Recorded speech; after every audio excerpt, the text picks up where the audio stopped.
So with such a movement, right, currently going on our EURJPY, we should expect EURJPY to actually continue to push up sideways. So we should be expecting a rejection from this level.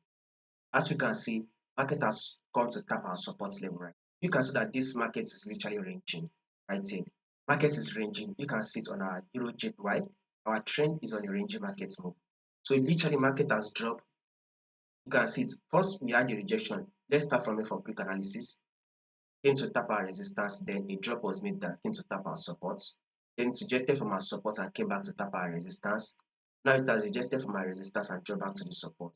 Now with this moment, we should expect it to reject from this our resistance, from our support and push back to this our resistance. So guys, a bullish move to the upside is what we should be expecting on EURJPY. So if you can go in for the buy, hold your buy position till it taps this your resistance level, that should be giving us about 150 pips. So this is a potential 150 pips you would likely grab, make on this your EURJPY. So just going for the buy and hold your buy position till it is able to tap our resistance level. If there will be changes to this prediction, I'll make sure I do the updates and let you guys know about the updates.